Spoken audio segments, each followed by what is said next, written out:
है ही वो।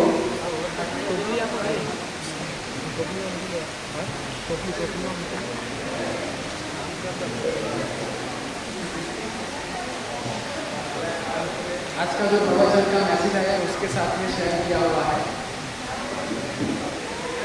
श्रीमद् भागवतम सप्तम स्कंद 9वां अध्याय श्लोक क्रमांक 19 मिल गया सबको?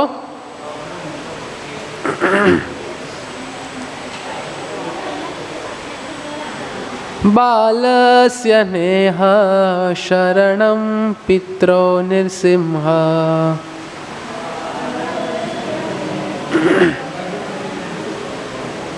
नार्तस्य चागदमुदन्वन्ति मज्जतो नो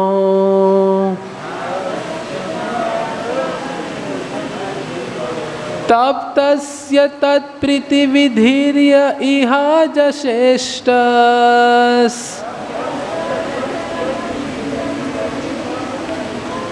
तावद्विभो तनुभृतां त्वदुपेक्षितानाम् बालस्य नेह शरणं पित्रो नृसिंह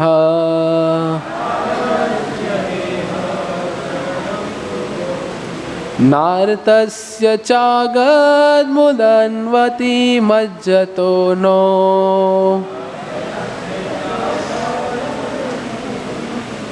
तप्तस्य तत्प्रतिविधीर्य इहा जश्रेष्ठस्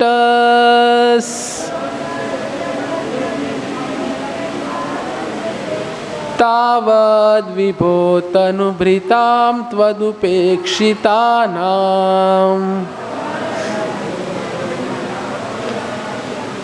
बालस्य नेह शरणं पित्रो नृसिंह।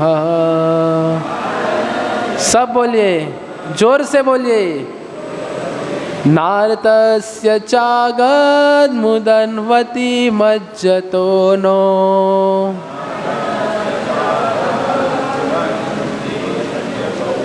तप्तस्य तत्प्रतिविधीर्य इहा जश्रेष्ठस् तावद्विभो तनुभृतां त्वदुपेक्षितानाम्।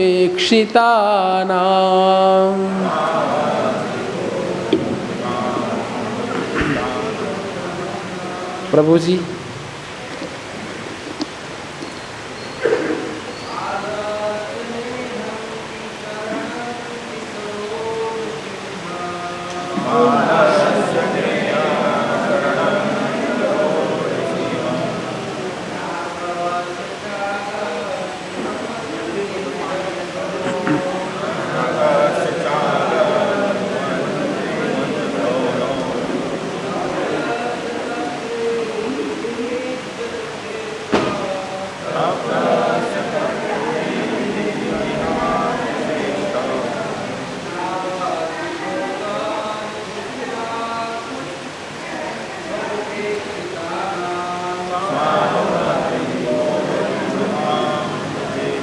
माता जी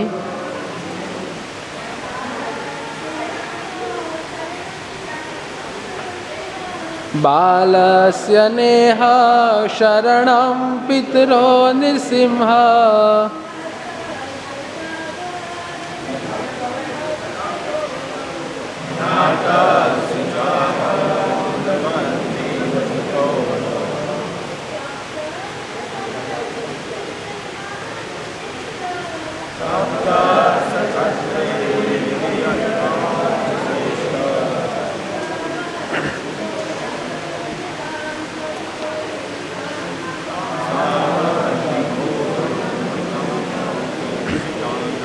शब्दसार अनुवाद एवं भावार्थ एवं तात्पर्य कृष्ण कृपा मूर्ति अभय चरणारविंद भक्ति वेदांत स्वामी श्रील प्रभुपाद जी के द्वारा इस्कॉन के संस्थापक आचार्य।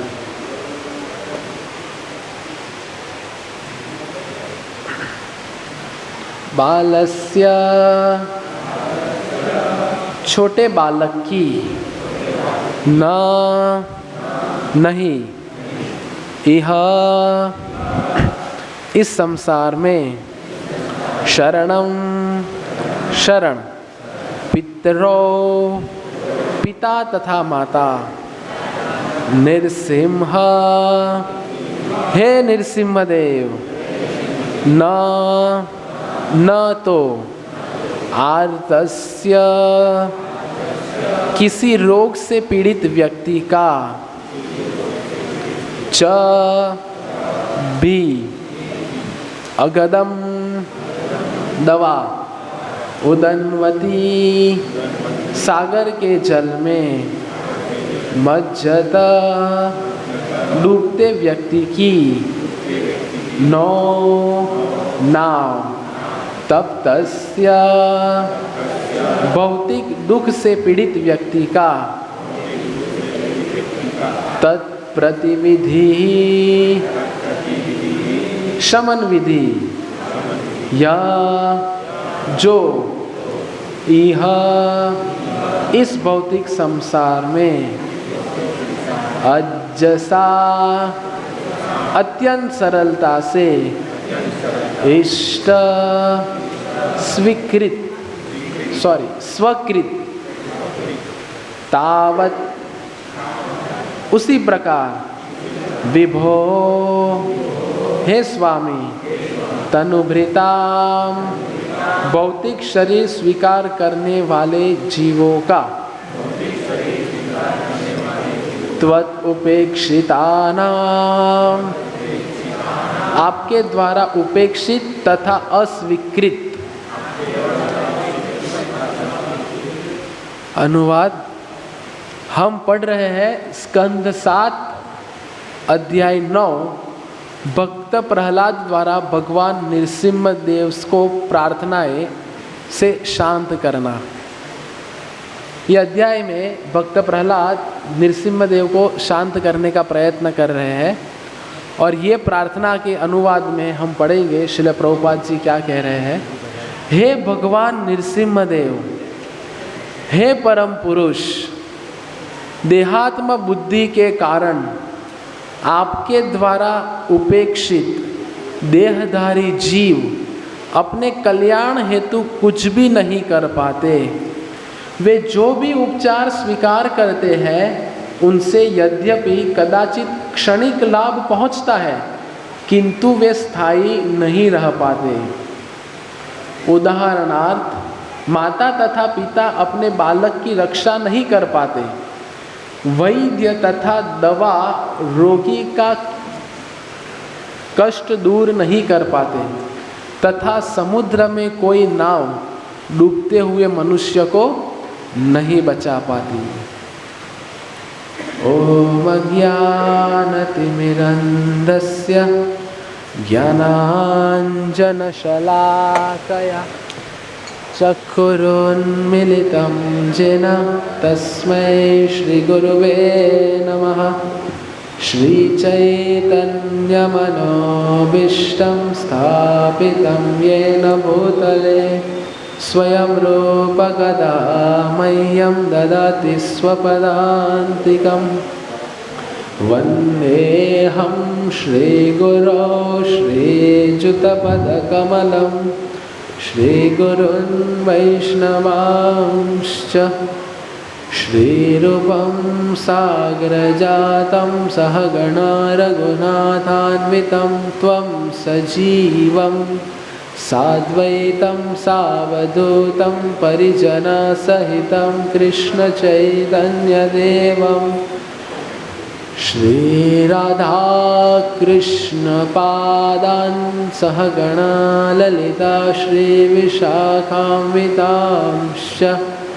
नमो ॐ विष्णुपादाय कृष्णप्रेष्ठाय भूतले श्रीमते भक्तिवेदान्तस्वामिनिति नामिने।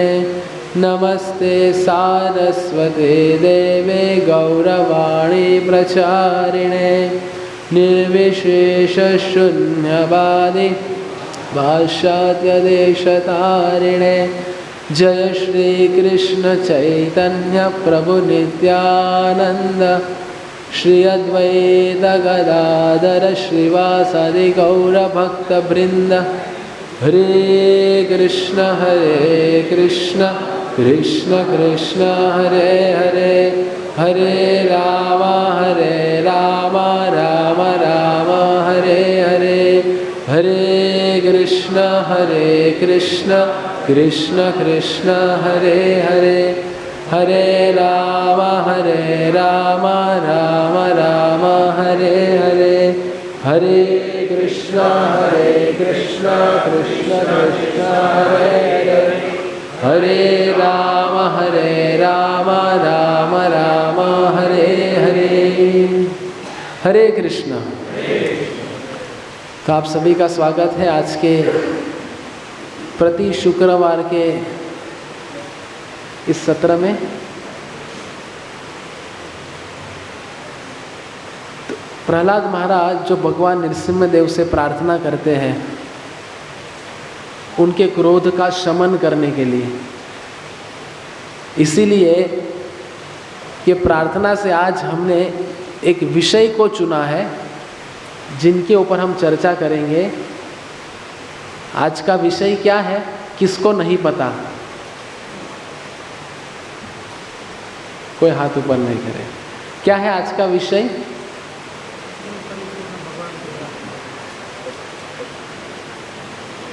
माता जी में से कोई बता सकते हैं?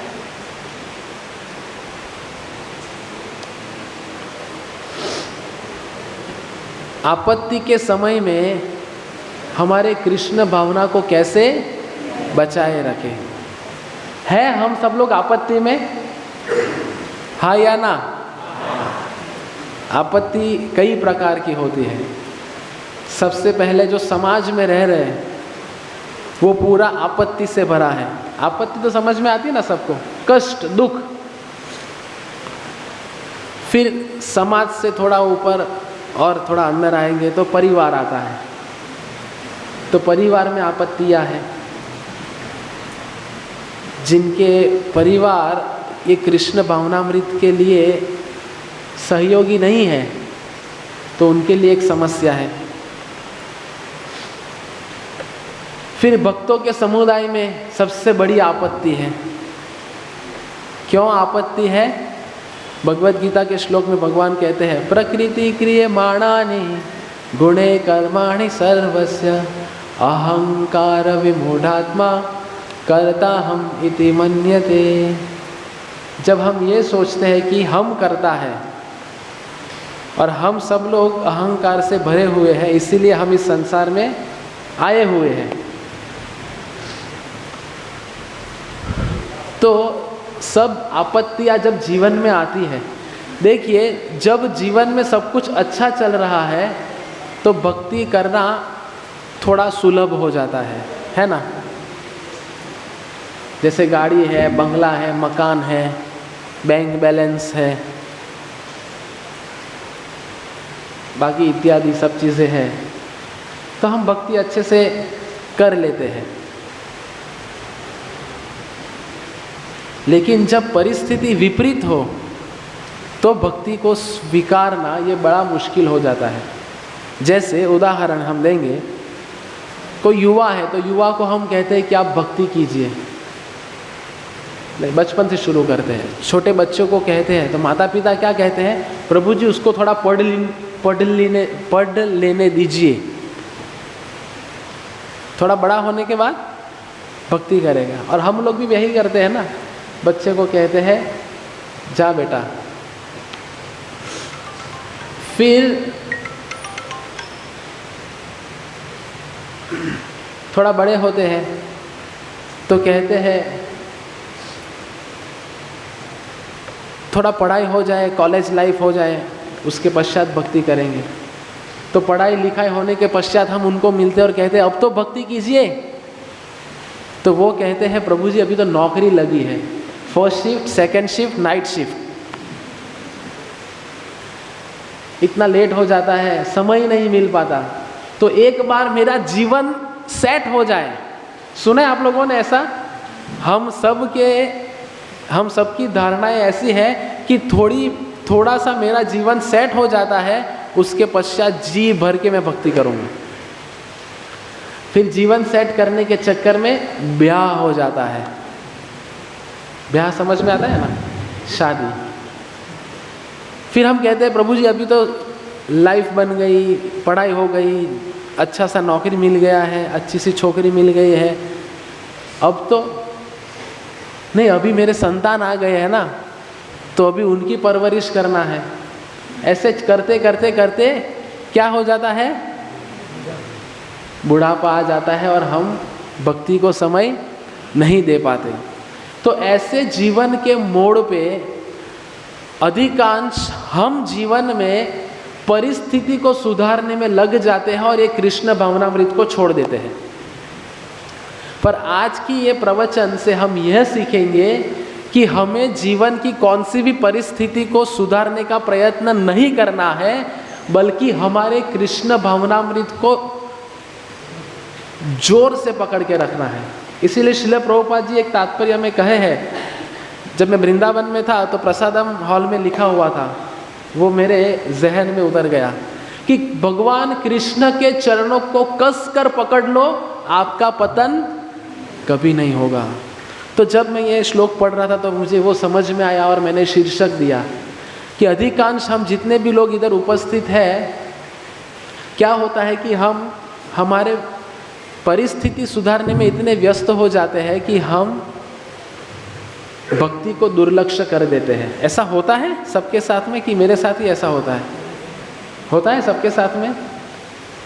तो एक उदाहरण से हम सीखेंगे। जैसे ये श्लोक के तात्पर्य में अंतिम में श्रील प्रभुपाद जी ने एक नाव का उदाहरण दिया है। तो जब नदी को पार करना होता है तो हम नाव का सहारा लेते हैं ना। हम किनारे पे खड़े हैं, बड़ी दूर से नाविक नाव लेके आता है हलेसा मारते हुए। देखा है आप लोगों ने ऐसा दृश्य कभी अनुभव किया है?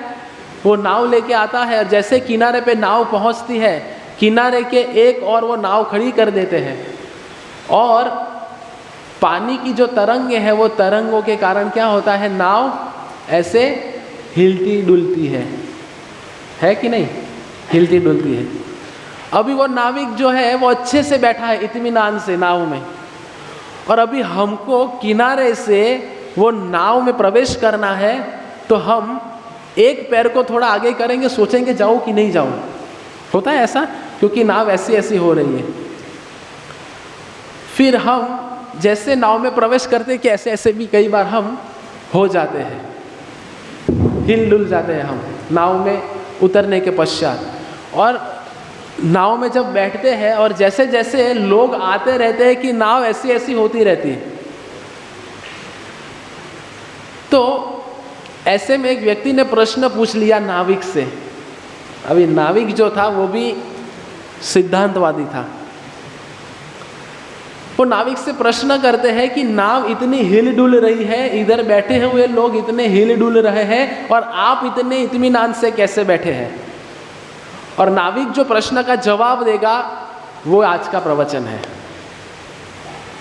तो नाविक क्या कहते हैं कि जब मैं 12 साल का था तो 12 साल से मैं ये नाव चला रहा हूँ, तो ये नाव चलाने का मुझे अनुभव है। ये परिस्थिति का मुआयना भी मैं इतने सालों से करता आ रहा हूँ, वो परिस्थिति का भी मुझे अनुभव है। आप लोग नए नए इस नाव में प्रवेश कर रहे हो, इसीलिए आप हिल डुल रहे हो, पर मुझे इतने वर्ष की मेहनत और मेरे इतने वर्ष का अनुभव है, इसीलिए मैं अपने आप को बचाए रखा हूँ। अंग्रेजी में इसका शीर्षक है remaining steady at the time of difficulty.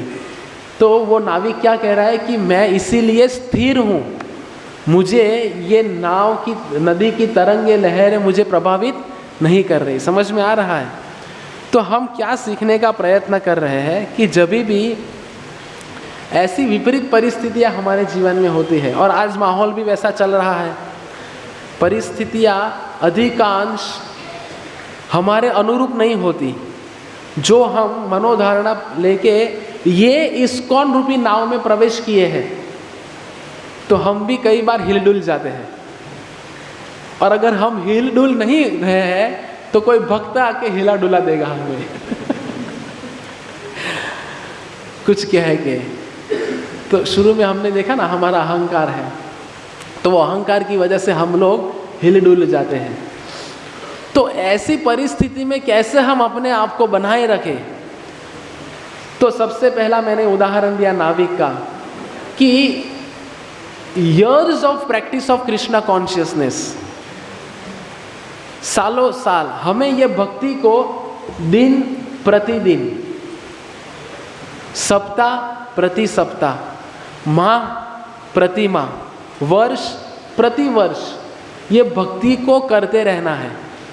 हम जितने भी इधर बैठे हैं, हमें कौन सी भी परिस्थिति में हरे कृष्णा कृष्ण कृष्ण हरे हरे, हरे राम राम राम हरे हरे, ये भक्ति को छोड़ना नहीं है। दिन प्रतिदिन, माह प्रति माह, वर्ष प्रति वर्ष ये भक्ति को करते रहना है। करते करते वो नाविक के जैसा होगा। क्या होगा? क्या आएगा? क्या आएगा? अनुभव। और वो अनुभव जब आएगा तो हम कभी विचलित नहीं होंगे। और वो अनुभव ऐसे ही नहीं आएगा। कई लोग इधर आते हैं 12, 15, 20, 25 वर्ष से आते हैं, पर वो अनुभव हमारी प्रामाणिक भक्ति, हमारा प्रामाणिक समर्पण श्रील प्रभुपाद जी के प्रति और श्रील प्रभुपाद जी की किताबों का अध्ययन, ये हम अगर करते रहेंगे तभी जाके हमें हमारे अंदर ये दृढ़ता आएगी। और एक उदाहरण से समझाएंगे।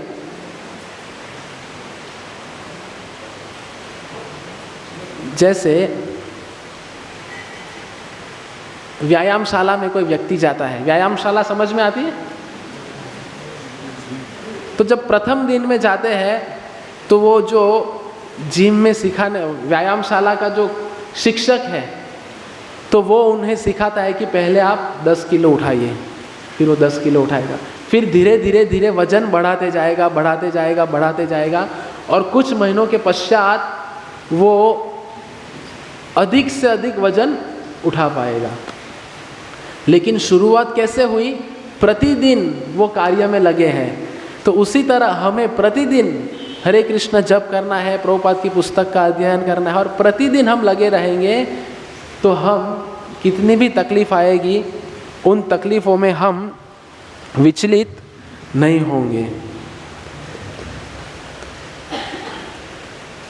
तो हमारा विपरीत परिस्थिति में हमारा जो संघर्ष है, वो संघर्ष हमें ये कृष्ण भावनामृत आंदोलन में मजबूत बनाएगा।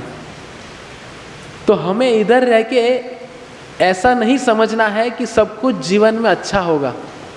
हम सोचते हैं कि बाहर की परेशानी से परेशान हुए हैं हम, है ना? हम में से किसी एक की दृष्टांत होगा। हम परेशान हैं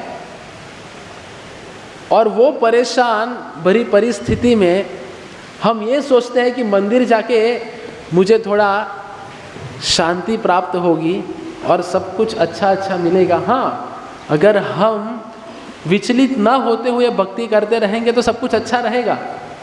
पर अधिकांश हम सब लोग इस संसार में है, प्रकृति के गुण के अधीन है, तो ये संभावना है कि हम तकलीफ में रहेंगे।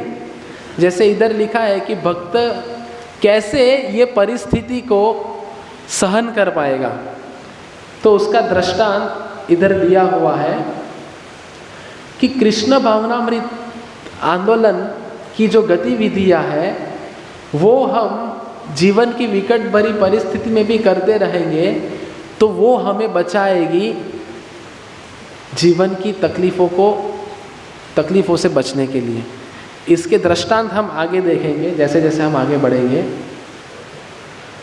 तो कैसे ये भौतिक संसार में हमेशा ऐसी चीज़ें आती रहेगी। तो भगवत गीता में भगवान कहते हैं और श्रीमद् भागवतम में, तो भगवत गीता और भागवतम ये जो है ये संसार की तकलीफ़ों से बचने का जीवात्मा के लिए एकमेव उपाय है।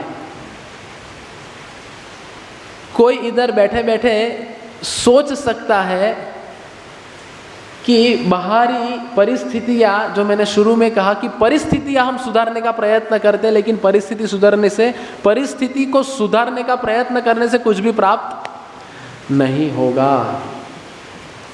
अभी आप कहेंगे क्या प्रभु आप भी, तो ये श्लोक के तात्पर्य में श्रील प्रभुपाद जी कह रहे हैं कि माता पिता वैद्य दवा ये कोई भी हमें संरक्षण प्रदान नहीं कर सकते।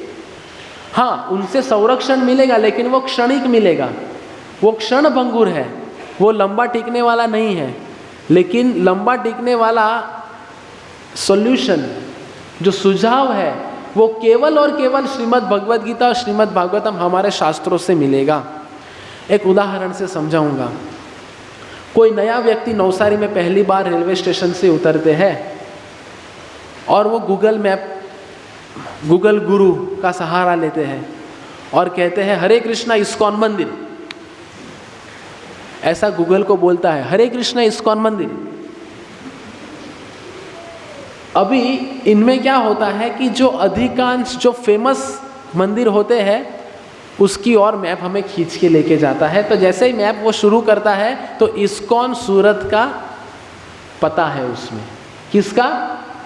अभी गूगल मैप किधर लेके जाने वाला है? इस्कॉन सूरत। अभी वो व्यक्ति पूरा नवसारी भी घूम फिर लेगा, फिर भी उन्हें इस्कॉन मंदिर पता चलेगा? नहीं चलेगा, क्योंकि उसके हाथ में जो दिशा निर्देशन वाली चीज है वो क्या है?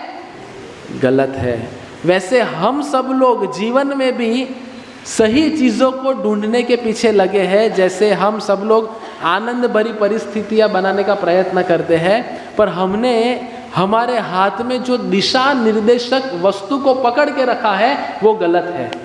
तो सही दिशा निर्देशक वस्तु क्या है? श्रील प्रभुपाद जी के ग्रंथ श्रीमद् भागवतम, श्रीमद् भगवद गीता इत्यादि।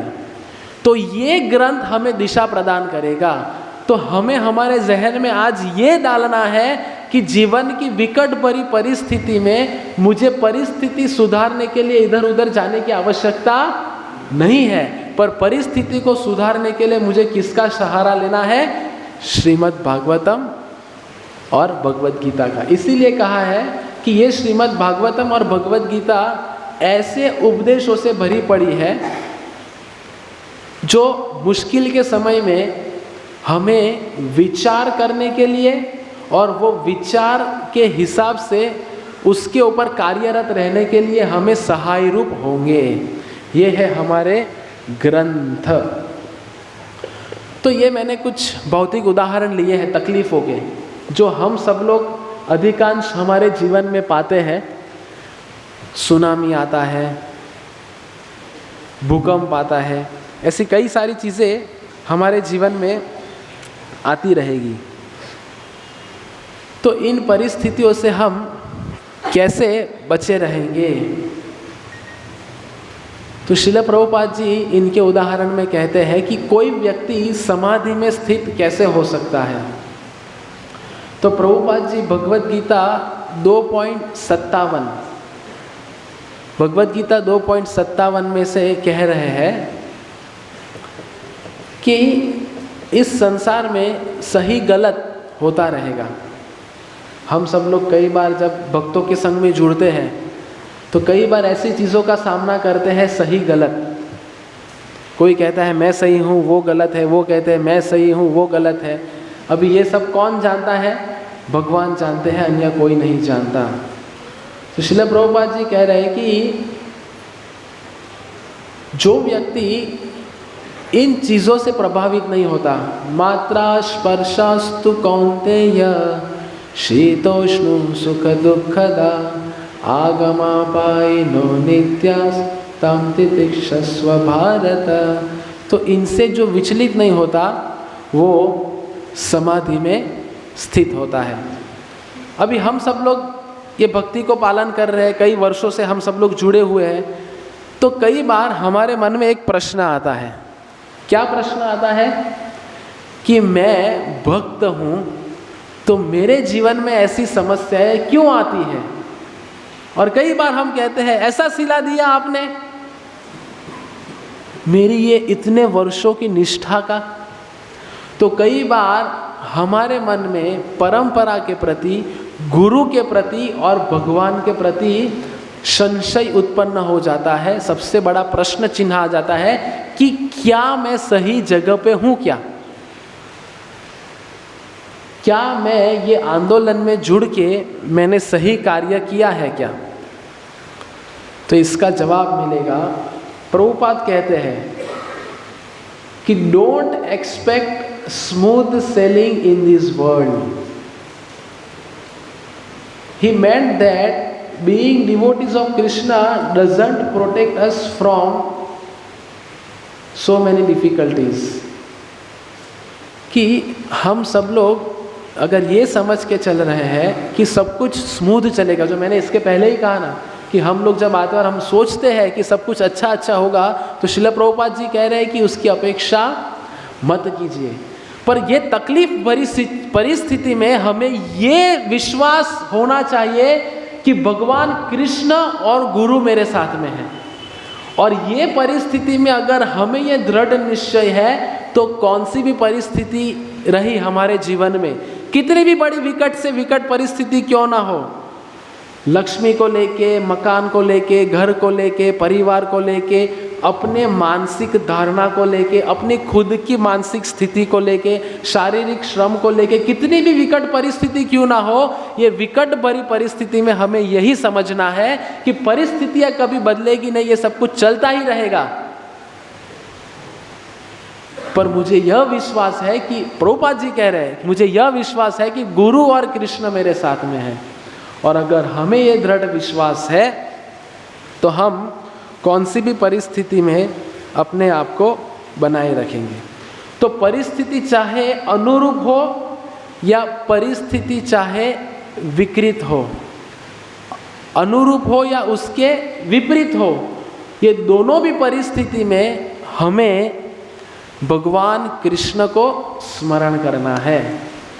कई बार क्या होता है, जब सब कुछ अच्छा होता है तो भगवान को स्मरण कर पाना बहुत मुश्किल है। जब लक्ष्मी देवी की कृपा हो जाती है ना, अधिकांश सुख, इसलिए हम मंदिर में आके भी भगवान से क्या मांगते हैं, सुख संपत्ति घर आवे, कष्ट मिटे मेरा, जय जगदीश हरे। हम भगवान से आके क्या प्रार्थना करते हैं, सुख संपत्ति घर आवे, कष्ट मिटे मेरा, कष्ट मिटे तन का, जो भी है।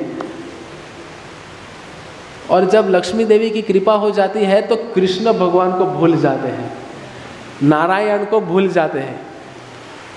तो फिर लक्ष्मी देवी भी उधर अधिकांश लंबा समय टिक नहीं पाएगी।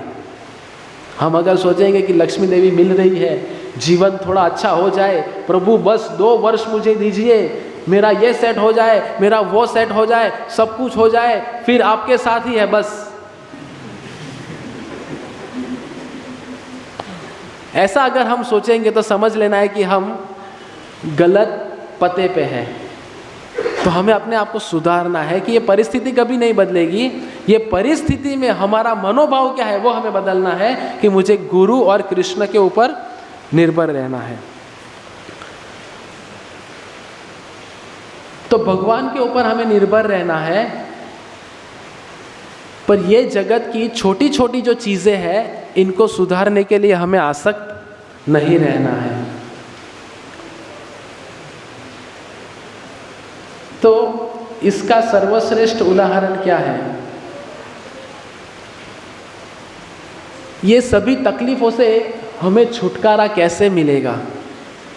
अगर ये तकलीफ़ जो हम सहन कर रहे हैं तो श्रील प्रभुपाद जी भगवद गीता के अध्याय 6 के 20वें श्लोक से लेके 23वें श्लोक तक, हम श्लोक नहीं पढ़ेंगे तो अनुवाद में हम देखेंगे कि श्रील प्रभुपाद जी क्या कहते हैं कि हमारे जीवन में पूर्णता हमें कब हासिल होगी, जीवन में पूर्णता कब हासिल होगी, जब हम हमारे मन को, हमारा मन जो अलग अलग तकलीफ जो हमारे जीवन में होता है ना, जब जीवन में समस्या आ जाती है तो मन जब भी करते होते हैं तो बार बार मन उधर ही चला जाता है। मानो आज कोई हमें बोल जाता है, प्रसाद परोसते परोसते हमने एक चीज़ मांग ली कि मुझे और दीजिए ना, वो बोलते नहीं मिलेगा,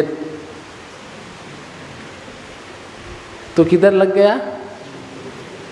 और वो जब अंतिम शैया पे हम हैं और वो भक्त हमें मिलने आते हैं, तभी भी हम याद करेंगे कि आपने उस दिन मुझे हलवा नहीं दिया था, मैंने मांगा था वो।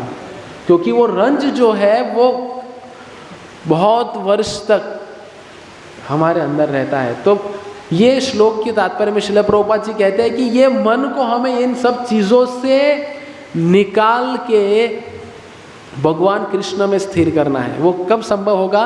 जब हम प्रतिदिन, प्रति माह, प्रति वर्ष हरे कृष्ण कृष्ण कृष्ण हरे हरे, हरे राम राम राम हरे हरे, वर्ष प्रति वर्ष ये करते रहेंगे तो उससे हमारी दृढ़ता बढ़ेगी। तो इसका मैं आदर्श उदाहरण देना चाहता हूँ। जैसे हम सब लोग आजू बाजू की परिस्थिति में समस्या का हल ढूंढते हैं और उसका परिणाम क्या है, और हम सोचते हैं कि हमारे जीवन में इतनी सारी तकलीफ है, आपको तो क्या, आप उधर बैठे बैठे बोलना बहुत सरल है, पर कभी हमारे जीवन में तो भी परिस्थिति को समझ के देखिए, तब आपको समझ में आएगा कि मैं कितनी सारी परिस्थितियों से गुजर रहा हूँ। तो हम सब लोग व्यक्तिगत हमारे जीवन में अभी हम अनुमान लगा सकते हैं कि मेरे जीवन में ये तकलीफ है, ये तकलीफ है, ये तकलीफ है, ये तकलीफ है। ये तकलीफ को अगर दूर करना है तो मैं जाऊंगा रमज़ट में, रमज़ट एसी,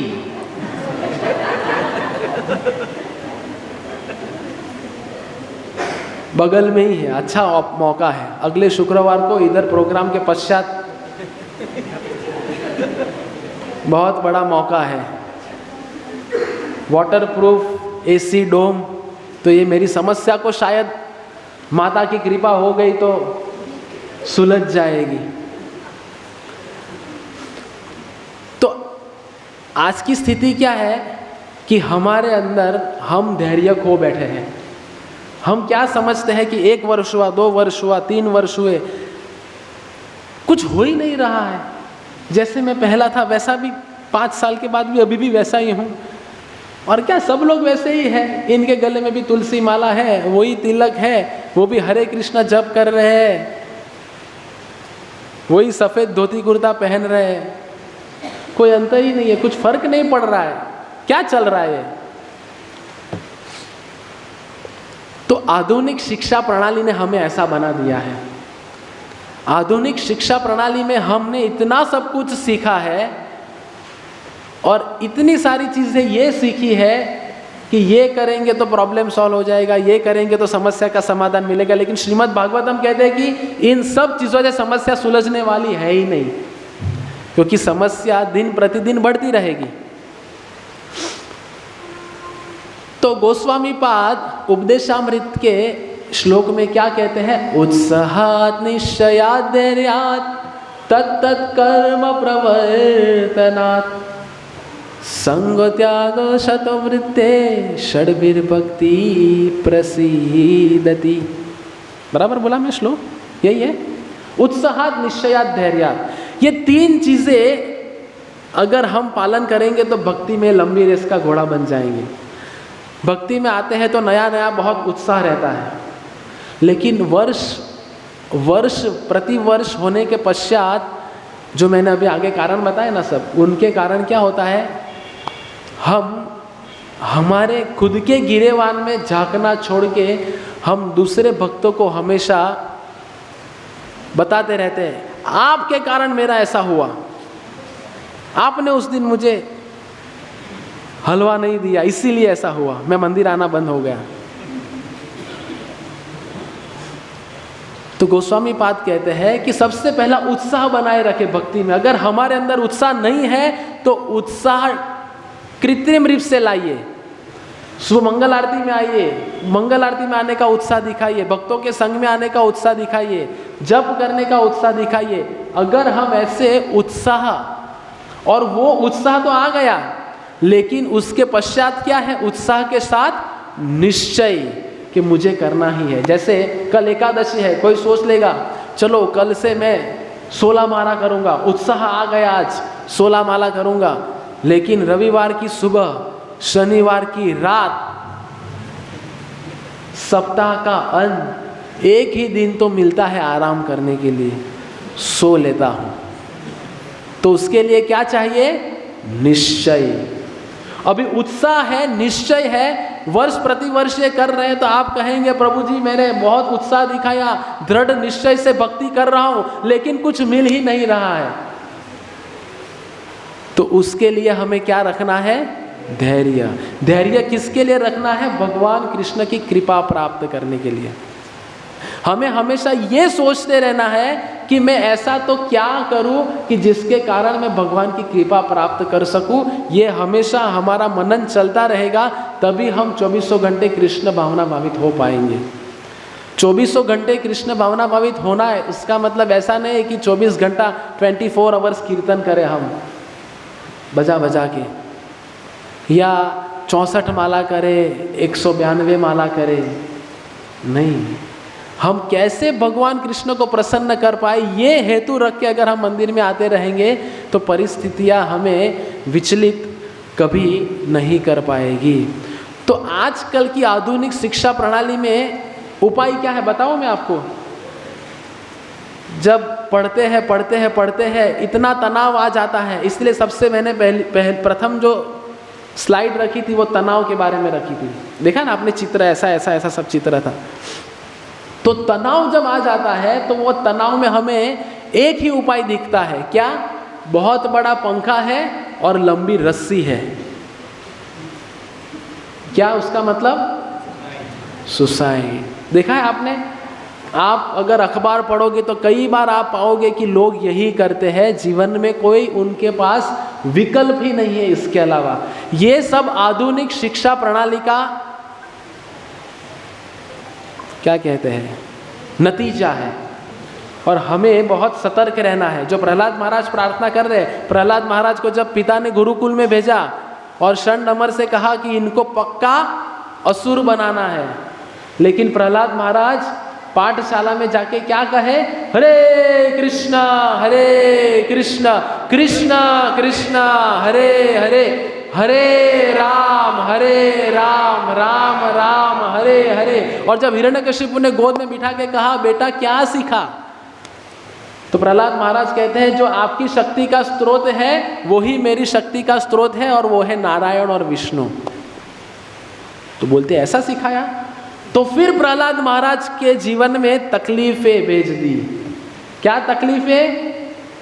जैसे अभी प्रसाद हम ग्रहण करेंगे तो पूरी बहुत अच्छी लगती है, फूली हुई, फूल के गरम गरम। तो वो गरम गरम पूरी हमें प्राप्त होने के लिए सबसे पहले पूरी को बेलन के नीचे अपने आप को पीसाना पड़ेगा। उसके बाद गरम गरम उबलते हुए तेल में उसकी अग्नि को सहन करना पड़ेगा, तब जाके वो किसी को प्रसन्नता दे पाएगी। तो हमें भी अगर भक्ति में भगवान को प्रसन्नता देनी है तो ऐसी तकलीफों से अपने आप को गुजारना ही पड़ेगा, क्योंकि हम स्व इच्छा से इस संसार में आए हैं। और ये जैसे हम कोई विकल्प, जैसे मानो कोई व्यक्ति को एक गाड़ी लेनी है, फॉर्म में एक अच्छा सा गाड़ी ले लेते हैं, गाड़ी ले लिया, बहुत खुश हो गया। वो देख के बगल वाले ने भी एक गाड़ी ले ली। अभी बगल वाले की गाड़ी देख के लगता है वाह भाई वाह, इसकी गाड़ी तो बहुत अच्छी है, ऑटोमेटिक चलती है, सब कुछ अपने आप होता है। और हाईवे पे वो क्रूज मोड पे रख देते तो अपने आप चलती रहती है। शायद मैंने गलती कर दी है गाड़ी लेके। पर ये गाड़ी ली किसने थी? हमने ही ली थी ना। ये चुनाव किसका था? हमारा ही था। अभी हमने चुनाव किया है, हमने लिया है, तो भुगतना किसको पड़ेगा? हमें। वैसे हम स्व इच्छा से भगवान के धाम से इस संसार में आए हैं, अभी इस संसार की तकलीफों को सहन करना ही पड़ेगा। उसके अलावा हमारे पास कोई विकल्प ही नहीं है। तो प्रहलाद महाराज के जीवन की तकलीफें देखिए, हाथी के नीचे कुचल दिया गया, अग्नि में डाला गया, पर्वत के नीचे से पर्वत पे से फेंक दिया गया, पानी के अंदर फेंक दिया गया, तेल के अंदर उबाला गया, सर्पों के बीच में रख दिया। लेकिन ये सब विकट भरी परिस्थिति में प्रहलाद महाराज क्या करते रहे? हरे कृष्णा कृष्ण कृष्ण हरे हरे, हरे राम राम राम हरे हरे। तो ये है, अभी इनकी तकलीफ को हम देखें प्रहलाद महाराज की, उनके सामने हमारी तकलीफ कुछ है? कुछ भी नहीं है हमारी तकलीफ। तो फिर हम क्यों बार बार तकलीफों का बोला बाला करते रहते हैं? हमें इन तकलीफों में भगवान के ऊपर ही हमेशा निर्भर रहने का प्रयत्न करते रहना है।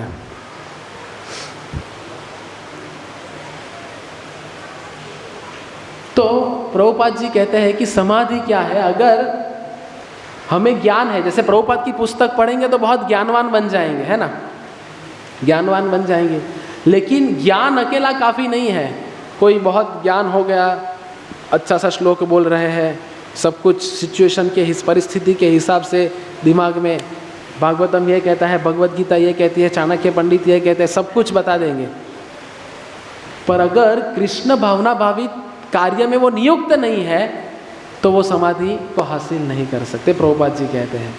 तो ज्ञान के साथ साथ भक्तिमय सेवा भी बहुत आवश्यक है। और जब तक कोई भक्तिमय सेवा में अपने आप को नहीं जुड़ा पाएंगे तब तक समस्या सुलझने नहीं वाली है। तो ये सुंदर उदाहरण से हम देखेंगे कि पांडवों के जीवन में तकलीफें देखिए, कितनी तकलीफ आई। देखो, एक और थे पांडव, एक और थे कौरव। अभी देखो, जो मैंने प्रवचन के बीच में आपको कहा कि तकलीफें रहेगी, लेकिन तकलीफों का बोला बाला करने से अच्छा हमें ये अपने आप को अपने जहन में डालना है कि मेरे साथ कौन है? मेरे साथ Facebook, WhatsApp, Twitter, Instagram, Snapchat इत्यादि इत्यादि इत्यादि, ये है हमारे साथ। तो क्या है? गुरु और कृष्ण है। तो अभी गुरु और कृष्ण हमारे साथ में है, ये दृढ़ निश्चय हो जाएगा तो उसका फायदा क्या है वो बताता हूँ। जैसे पांडवों के जीवन में इतनी सारी तकलीफ थी, बचपन से पिता चले गए, एक तकलीफ, फिर राज्य नहीं मिला, युद्ध करना पड़ा, धृत कीड़ा में हार गए, अज्ञातवास भेजा गया, ये सब कुछ तकलीफें पांडवों ने सहन की। लेकिन इतनी तकलीफें सहन करते हुए भी पांडव लोग प्रसन्न चित्त थे। क्यों? क्योंकि उन्हें पता था कि हमारे साथ में कौन है? केशव है, हमारे साथ में भगवान है। लेकिन उनके विपरीत दुर्योधन के पास क्या था? सब कुछ था। कौरवों के पास में सत्ता थी, राज्य था, सब कुछ था, लेकिन उनके पास कौन नहीं थे? कृष्ण नहीं थे। इसलिए पांडवों के इतने वर्षों के संघर्ष होने के पश्चात पांडव लोग प्रसन्नचित्त थे। लेकिन दुर्योधन इतने पूरे वर्ष पश्चात हमेशा तकलीफ में ही थे। क्यों? क्योंकि हमेशा उसका मनन क्या चलता था कि पांडव लोग को तकलीफ कैसे दे। और मनन क्या था कि ये अभी वनवास चले गए हैं, अज्ञातवास चले गए हैं, तो मैं कैसे उनको और तकलीफें भेजूं, कैसे अज्ञातवास में उनको ढूंढ के निकालूं, यही सब दुर्योधन के मन में चल रहा था। तो दुर्योधन के पास सब कुछ होने के बावजूद भी वो प्रसन्न नहीं था। लेकिन पांडव विकट भरी परिस्थिति में भी प्रसन्न चित्त थे, क्योंकि भगवान और गुरु उनके साथ में थे। वैसे ये बहुत सुंदर उदाहरण है कि जब द्रौपदी के जीवन में इतनी विकट परिस्थिति आई, तो द्रौपदी ने जब भगवान को पुकारा, तो भगवान हमेशा अपने भक्तों की रक्षा करते हैं। न मे भक्ता प्रणश्यति, भगवान ने कहा, कौन ते ये प्रतिजानी, हे पृथा पुत्र, घोषणा कर दीजिए कि मेरे भक्तों का कभी अहित नहीं होगा। तो सीख क्या है? Prayers go up. प्रार्थना जब ऊपर जाती है तो उसका निष्कर्ष क्या आएगा? Blessings come down. तो जब हम भगवान को रोज इधर आके प्रार्थना करते रहेंगे, तो जब हमारी प्रार्थना, और प्रार्थना ऐसी नहीं होनी चाहिए सुख संपत्ति घर आवे, कष्ट मिटे तन का। ये प्रार्थना नहीं चाहिए, लेकिन प्रार्थना हमारी क्या होनी चाहिए? श्री वल्लभेति वरदेति दया परेति, भक्त प्रियेति भवलुंठन को विदेति, नाथेति नागशयनेति जगन्निवासे, त्यालापिनं प्रतिदिनं कुरु मां मुकुंद। मुकुंदमाला स्तोत्र का प्रथम श्लोक है। मुकुंद राजा कुलशेखर की प्रार्थना है, तो बहुत सुंदर है। आप अनुवाद पढ़ लीजिएगा कि वो भगवान से क्या प्रार्थना करते हैं कि आप मुकुंद हो, आप मुक्तिदाता हो। बहुत सुंदर प्रार्थना है। फिर कुंती महारानी की प्रार्थना, प्रहलाद महाराज की प्रार्थना, ध्रुव महाराज की प्रार्थना, ये प्रार्थना हमें करनी है। बिल्वा मंगल ठाकुर की प्रार्थना, ब्रजे प्रसिद्धम नवनीत चौरम, गोपांगणानां चदुकूल चौरम, अनेक जन्मार्जित पाप चौरम, चौराग्रगण्यम पुरुषम नमामि। ये प्रार्थना हमारी होनी चाहिए। हमारे जो आचार्यों ने हमें दी है वो प्रार्थना हमें भगवान के समक्ष दोहराते रहेंगे, और जब शुद्ध भक्तों की दी गई प्रार्थना दोहराएंगे तो कृपा हमेशा बनी रहेगी।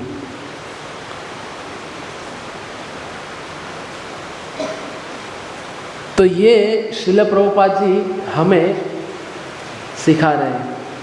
क्या सिखा रहे हैं श्रील प्रभुपाद जी? कि समहाउ और अदर, कैसी भी परिस्थिति में हमेशा क्या करना है? मन, वचन और कर्म से भगवान की सेवा करते रहनी है। और ये अगर हम करते रहेंगे तो निश्चित ही हम कभी भी, जो हमने आज का शीर्षक लिया कि विकट भरी परिस्थिति में भी हमारी कृष्ण भावना को हम बचाए रखेंगे। तो प्रहलाद महाराज, ध्रुव महाराज, अम्बरीश महाराज, ऐसे कई भक्तों के जीवन में इतनी कठिनाई आई, पर वो कठिनाई में हमेशा उन्होंने भगवान का सहारा लिया और भगवान का सहारा लेके अपने जीवन की पूर्णता हासिल की। तो हम प्रवचन को विराम देंगे और एक प्रार्थना से जो हम गाएंगे। तो इसको नवसारी ग्रुप में हमने शेयर किया है एक भजन, वो भजन को गा के हम इस प्रवचन को विराम देंगे। वो हिंदी अनुवाद निकाल के दीजिए। तो हम पहले अनुवाद पढ़ेंगे और अनुवाद के पश्चात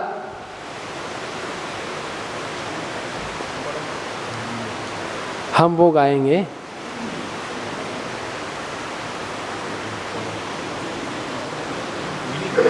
हाँ, मीनिंग चाहिए।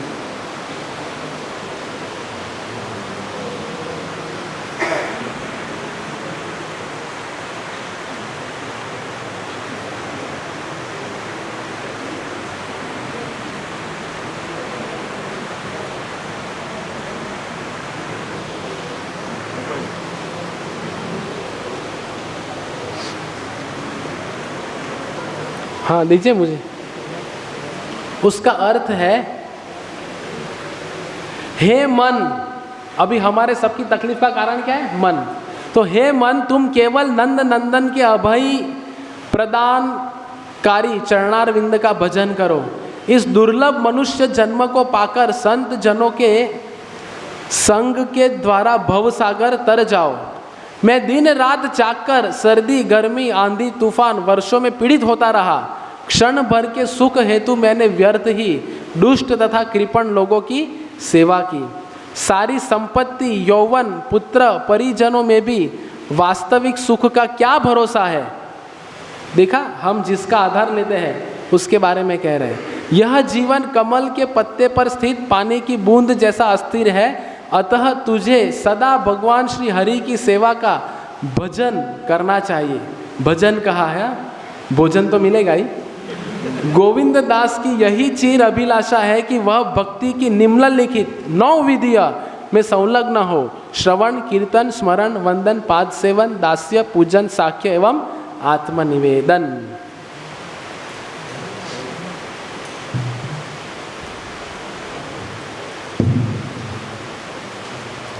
भजहु रे मन श्री नंद नंदन, अभय चरणारविंद रे। सब गाइए, इसको नवसारी में शेयर किया है।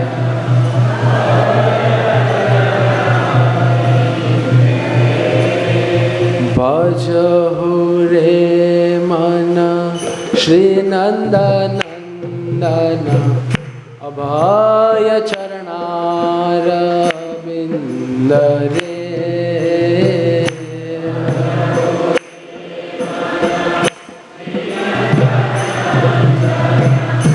अभय चरणारविंद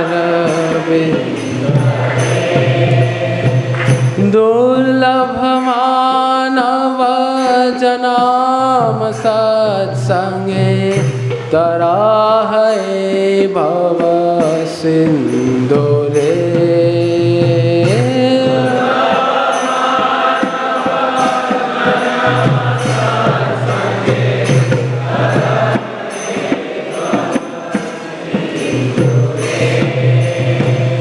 शीत आतप बात बरीषण यदि न जामिनी जागे रे।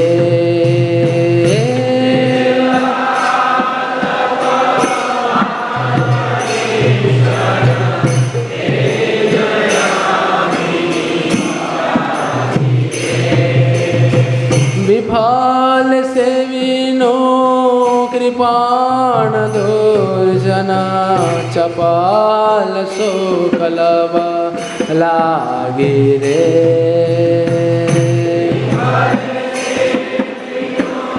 कृपाण दुर्जना चपाल सुकलव लागे रे। भजहु रे मन श्री नंदनंदन अभय चरणारविंद रे।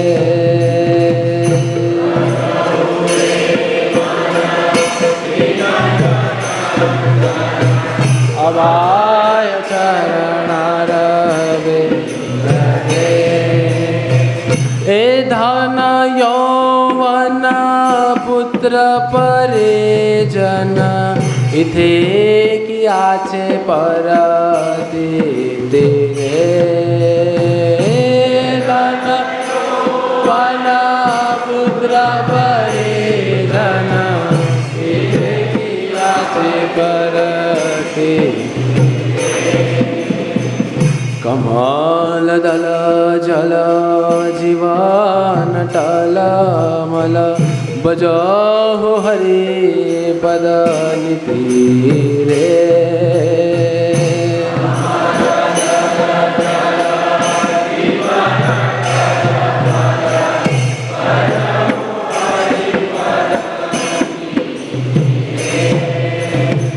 श्रवण कीर्तन स्मरण बंदन पाद सेवन दास्य रे। कृपया सब बोलिए प्रेम से।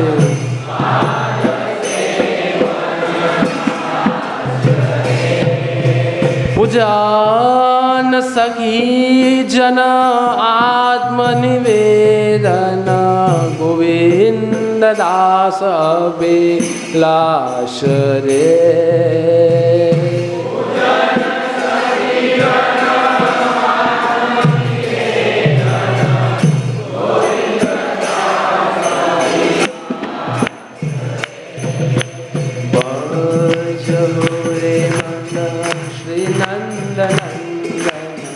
अभय चरणारविंद रे।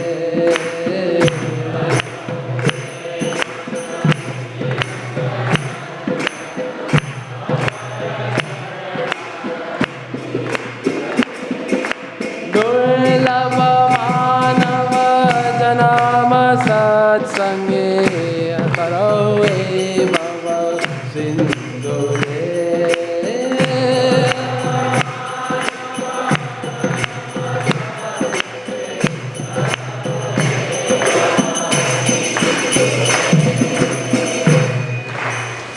ऐसे हम रोज आचार्यों के द्वारा रचित भजनों को गाते रहेंगे तो दिन प्रतिदिन हम हमारी चेतना बनाते रहेंगे। हरे कृष्ण कृष्ण कृष्ण हरे हरे, हरे राम राम राम हरे हरे। ग्रंथराज श्रीमद् भागवतम की, श्रील प्रभुपाद की, निताई गौर प्रेमानंदे। तो इसीलिए श्रील प्रभुपाद जी के ग्रंथ हमारे पास होने चाहिए। तो जिनके पास प्रभुपाद जी के रचित ग्रंथ नहीं है तो कृपया आप इन ग्रंथों को लीजिए, बारिश की चिंता मत कीजिए, प्रसाद लीजिए, प्रभुपाद के ग्रंथ पढ़िए, जीवन का कल्याण है। हरे कृष्ण।